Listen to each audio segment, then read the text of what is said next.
Okay, so first of all, I want to thank all of you for being here.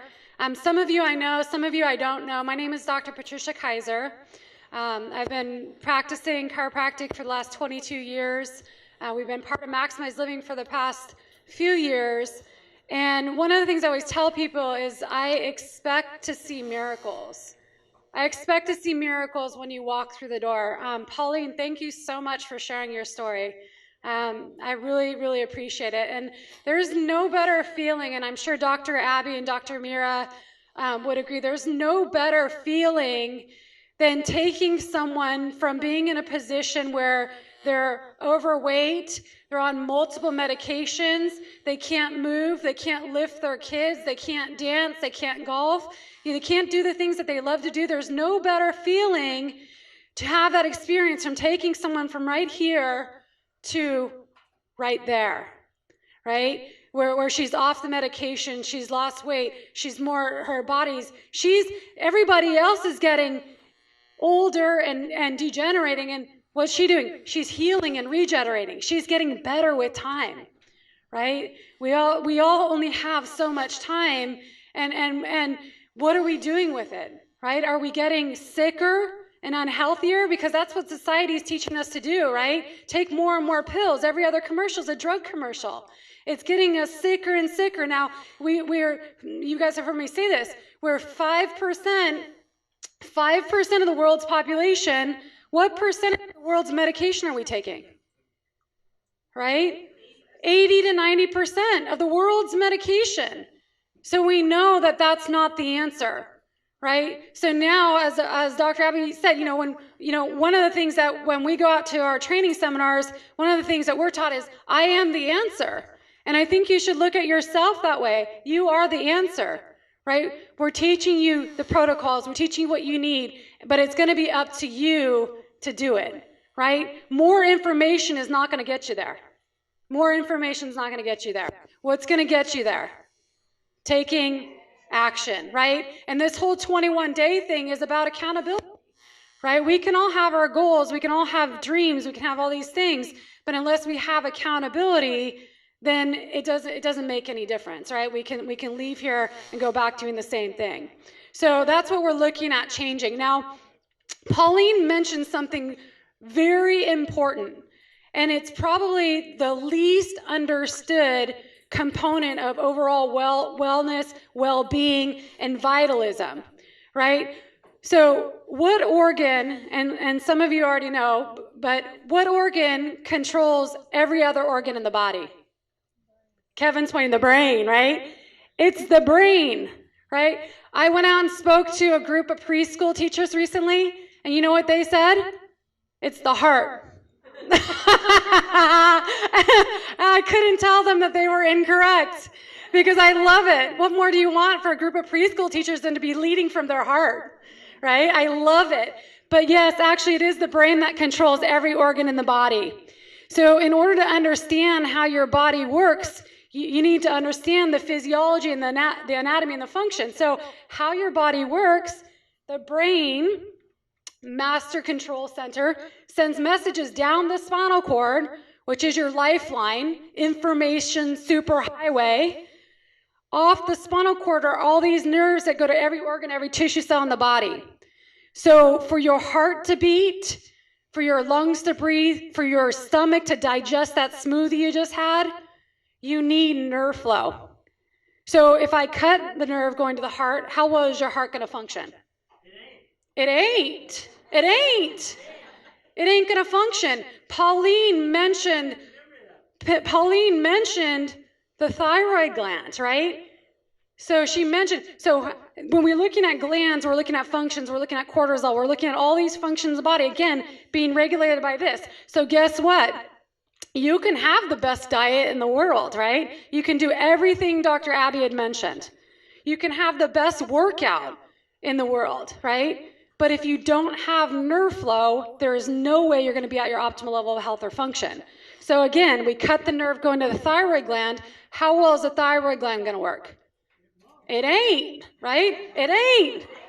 But the thing is that we don't need to cut the nerves going to these organs or tissue cells, right? There's a condition that most people don't understand. There's a condition called a vertebral subluxation, which interrupts the message between the brain and wherever that nerve's traveling to. It's called, again, a subluxation, right? And most people don't know what that means, a big word. So I'm going to show you what that looks like and what we look at on an X-ray.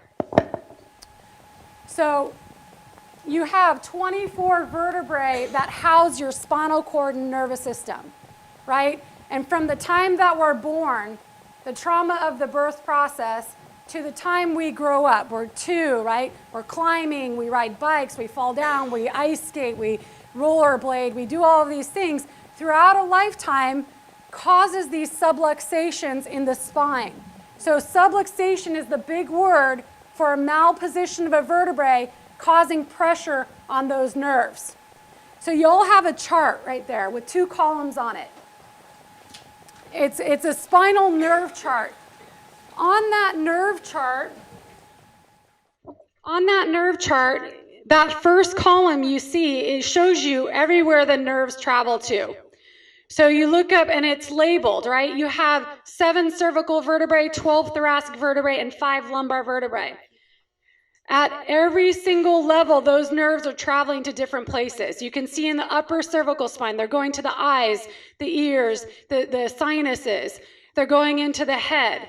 When you go down the lower cervical spine, those are the nerves that are going to the thyroid gland. They're going to the throat, the neck, the upper thoracic spine up here, heart, lungs, mid-thoracic stomach and digestive system. How well is your stomach going to absorb nutrients if you have an interference between your brain and the gut lining?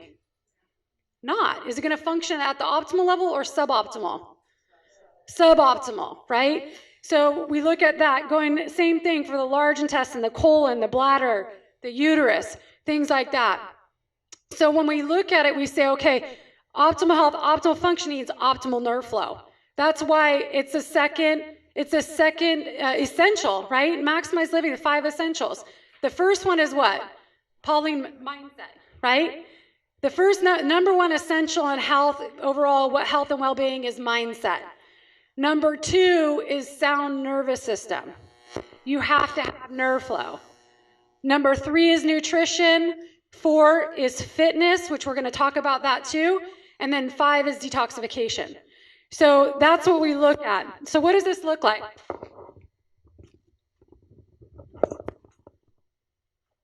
Got all these good gadgets here. Okay. So here shows you normal flow. This is what happens when we have subluxation. Why is subluxation serious? Not only is it inhibiting the nerve flow from the brain to the organ or tissue cell, but subluxation is a progressive degenerative condition.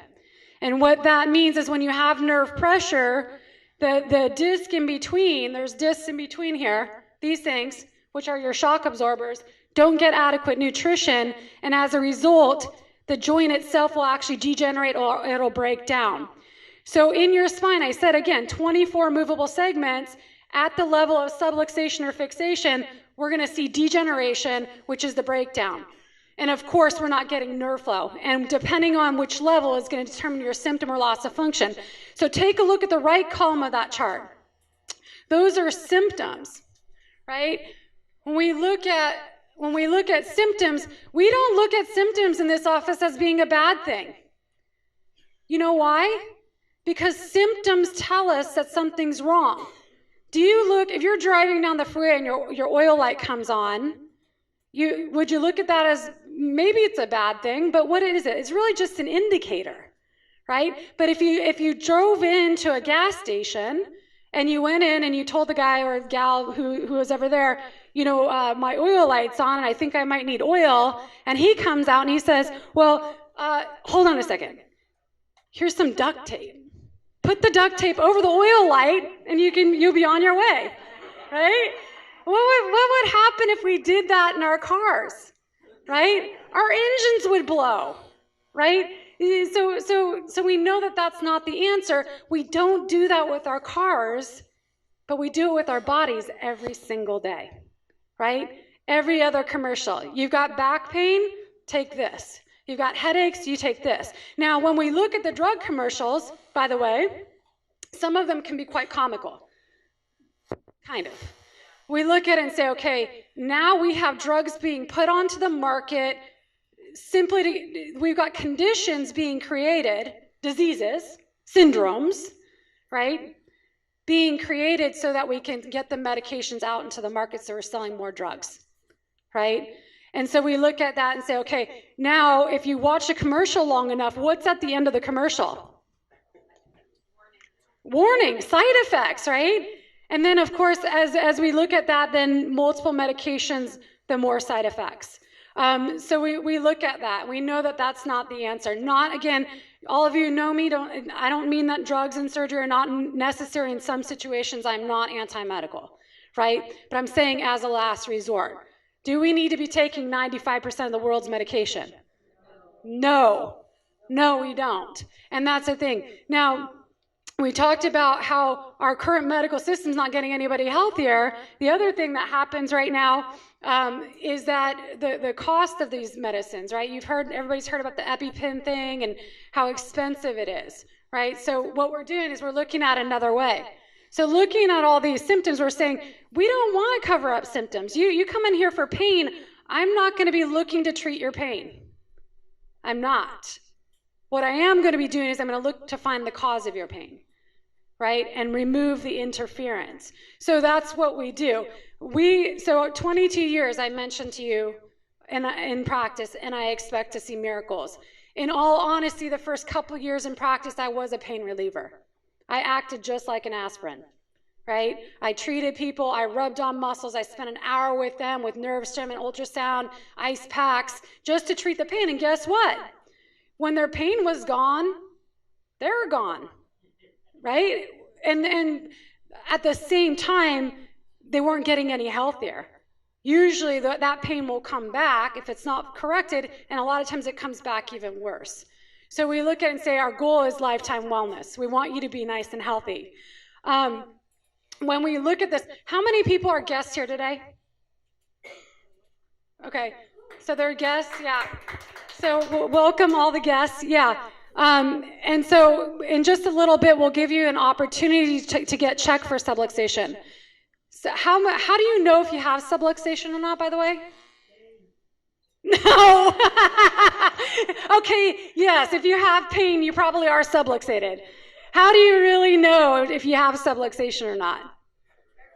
You got to get checked, right? And we take x-rays, we can literally see subluxation on film. So we have different case scenarios. So Pauline was kind enough to share her testimony. She's sitting next to Richard.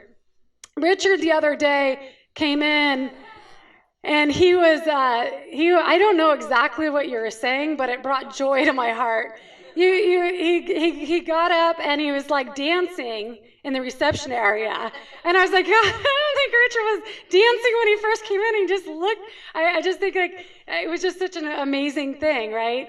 That's what I want to see, right? I want to see more Paulines, more Richards in this world, right? We talk about there's a book called Cruise Ship versus Nursing Home, right? Where do you want to end up? Where do you want to end up? I have the good fortune of having a contrast. I don't know if I want to call it good fortune, but let's say my mother-in-law, for example. My mother-in-law, when she was in her late 50s, decided that she would start exercising and losing weight in her late 50s. She's now 84. 2 years ago, took the whole family hiking in Costa Rica. I don't know if you guys know the Dish. That's a tough track for anybody, right? She's 84 years old doing the Dish 2 to 3 times a week, doing yoga. She's dancing, just like she's dancing, right? A picture of great health. Now, my mom, well, I was brought up in the back of a station wagon with the windows rolled up while she was smoking cigarettes, right? And that was in the 70s. And we'd be doing that through the drive-thrus, right? Jack in the Box, Taco Bell, on the way, right? So she was not exactly the epitome of health. Now, fast forward 20, 30 years, bilateral, severely overweight, bilateral arthritis, both knees. She's in a catch-22 now because she's so heavy she can't move, and her knees are so bad, now she can't, even if she wanted to exercise, she couldn't. Still eating food out of a can and out of a box in the inner aisles of Safeway, right? And so then ends up in a wheelchair, currently with congestive heart failure, diabetes, and cancer, right? All of the diseases, and now she's in a residential care facility, right? Younger, 5 years younger than my mother-in-law. So a perfect example of cruise ship versus nursing home. Now, they both entered a crossroads, right? Maybe it can happen to anyone. You could be in your 20s when you make a life change. You can be in your 50s, 60s, 70s. Doesn't really matter.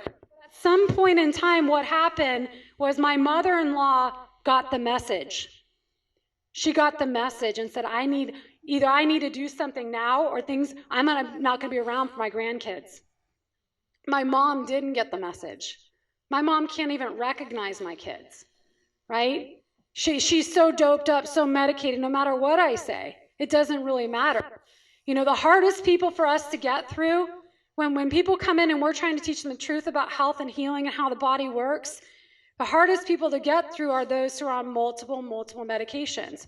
And I can't tell you how many lives that we look to save, but we can't get through.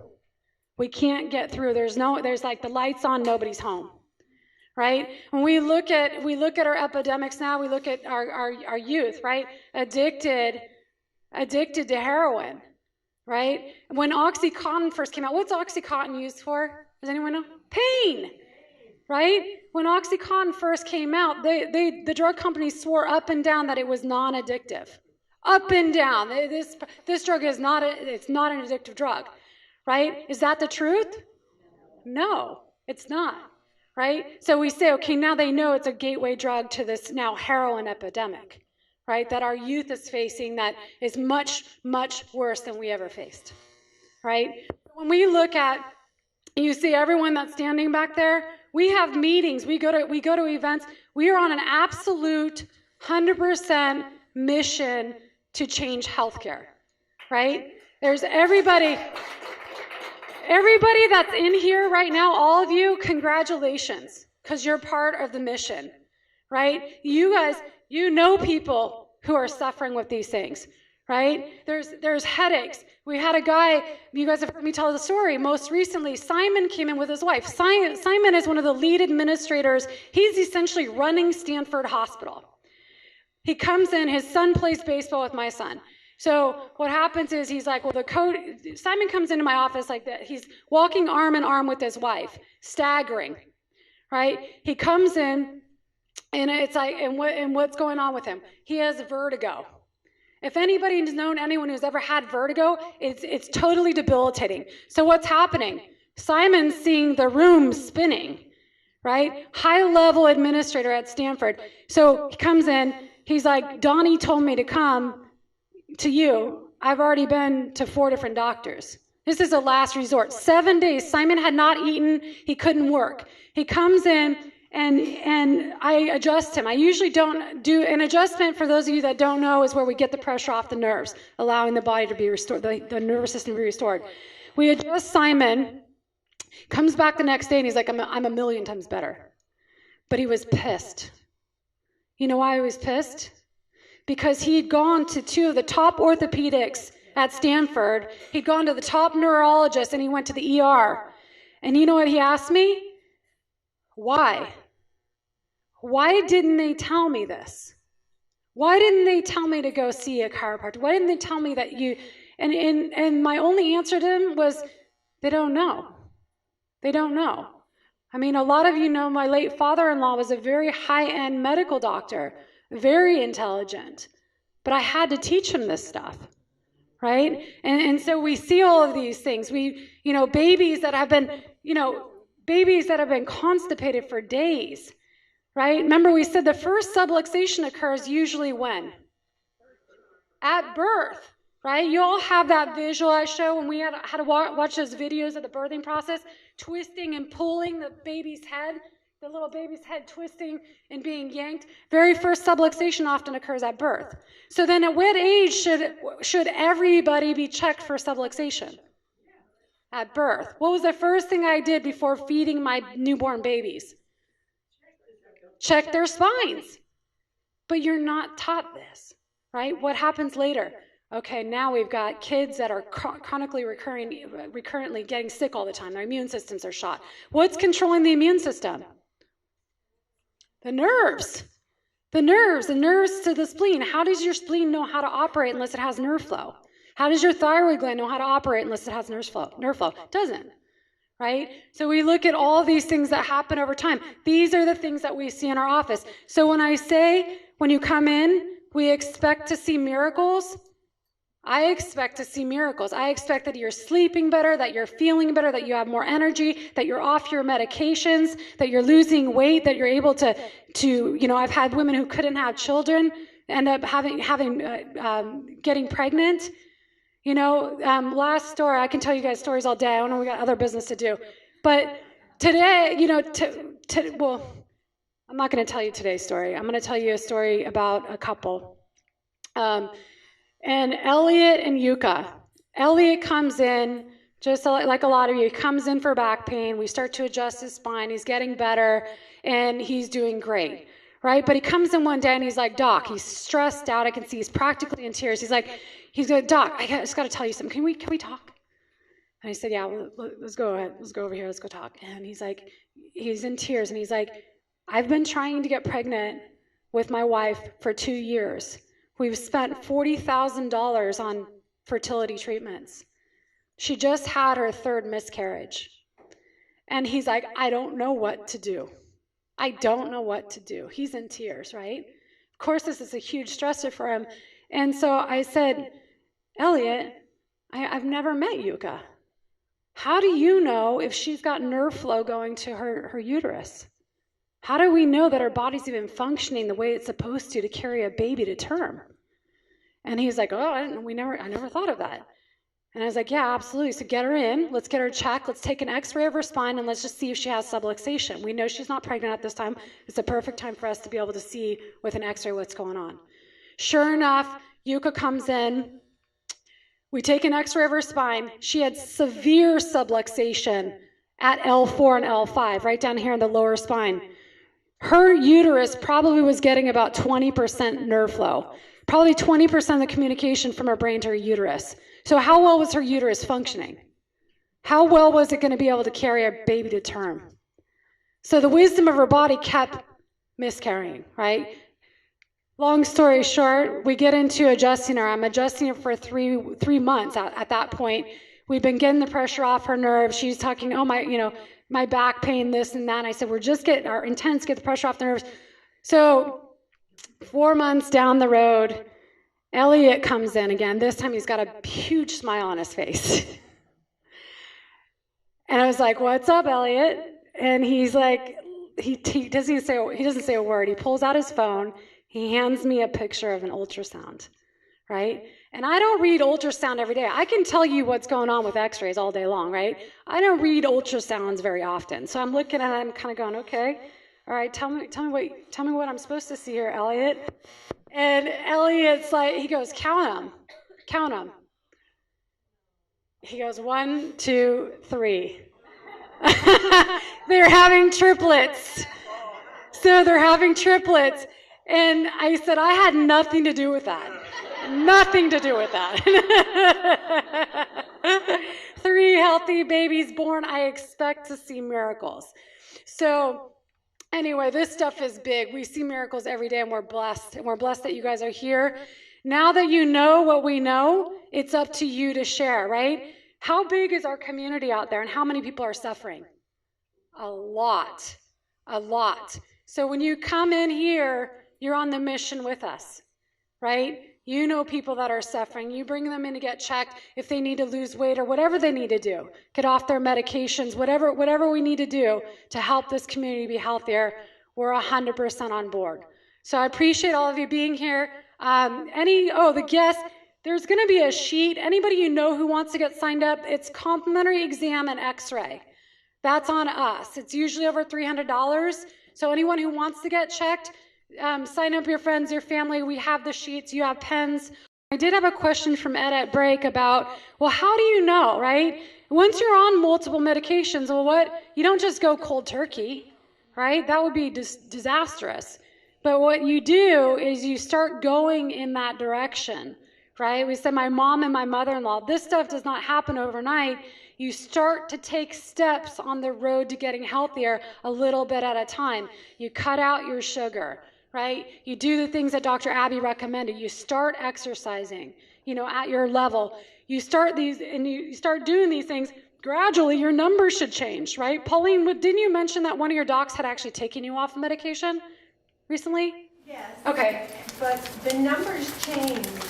Yeah. I usually take a blood test every 3 to 6 months. Key. And the numbers were like she said, a 45-year-old. Yeah.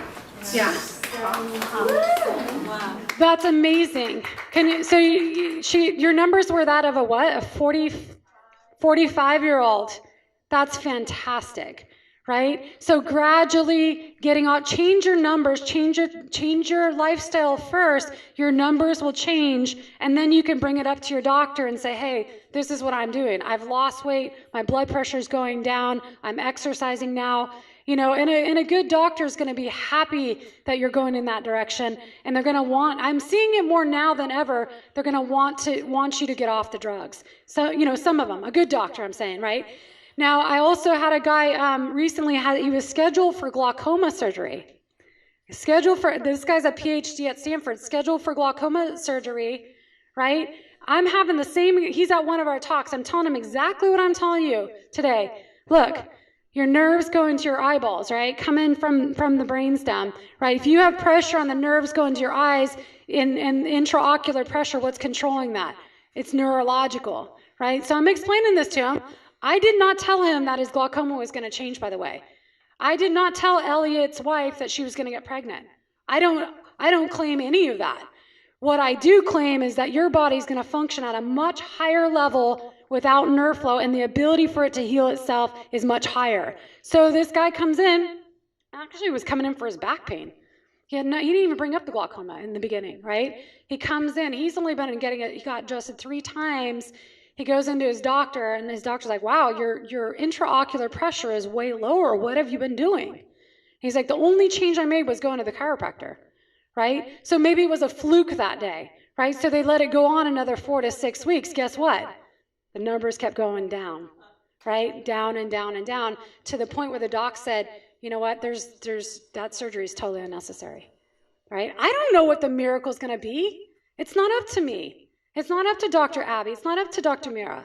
We don't know, right? But we expect to see a miracle. And the fun thing is they come up when someone like Pauline, like I was saying in the beginning, Pauline comes up, or someone comes up and says, oh, I got pregnant, or I don't have to have that surgery, or I'm off the medications. You know what kind of joy that is? You know what? That's priceless. I get to have this job with this priceless joy, right? At the end of the day, where I get to experience miracles. And I don't know what those miracles are going to be. So anyway, without taking too long, Dr. Mira is awesome. You have a question. It's more like a little bit of an experience statement. Yep. I was not even 6 foot yet, and I was weighing almost 300 pounds. Mm-hmm. And I was on different medications from the time that I was 7 all the way until 19. Mm-hmm. Well, whenever I started hearing, as you mentioned, all these different commercials about recalls on medications, the doctor didn't want to take me off. I said, you need to take me off of these medications. Yeah. Because every single medication that they were having me on was being under recall. Yeah. And not only that, but with my family, a side effect that a medication could have, one of the medications, I don't remember what it was called, had weight loss to it. Mm-hmm. With my family, everything flips. So instead of having weight loss, it weight gain. Yeah. So we constantly had to change my medications, and then it got to a point where I said, that's enough, I can't do anymore. And people say that video games are not good, but I spent one entire month, I asked for a month off of work, and I got paid for it. And I turned on the Xbox 360 and I played the dance games 12 hours a day. And my mom, she's like, how the hell are you losing all this weight? I lost 150 pounds in a month. That's amazing. Wow. That's amazing, So yeah. she's like, I can't even do that. I was like, get a gaming system. Yeah, the key is, really like move it early. I love that. People don't see it that way. They see, games are gonna like do stuff, but that's actually because I wasn't really too much during the winter time. I knew that that's usually the time I usually sit around. So then I got a gaming system, and that's what I did. And it was funny because my grandma would come into my apartment. She's like, stinks in here. I was like, I had the windows open. She's like, what are you doing? I was like, I've been doing this for 12 hours. She's like, aren't you tired? I was like, yeah, and then I'd be sore like the whole entire day. So, Yeah. I mean, sometimes, even like what you said, the doctors won't take you off, but, after a while, it's just like, okay, I'm seeing all these commercials. Every single medication that they put me on is being recalled. Yep. So, and that was basically my time to kind of stop and kind of do everything. And I had severe back problems. Yeah. I almost even put my back out just working on Dollar Tree just by lifting up boxes of soda. Yeah. And I couldn't do it. That's whenever I talked to my manager. I said, I'm in my 4 weeks of. You did the right thing. There's a couple of key things. One is you took action. We're all responsible for our own health, right? Our own health. And so it's up to us. Again, and also, action. I'm taking action, moving. That's vital. You talk about Richard dancing in here, or bowling, or getting into exercise.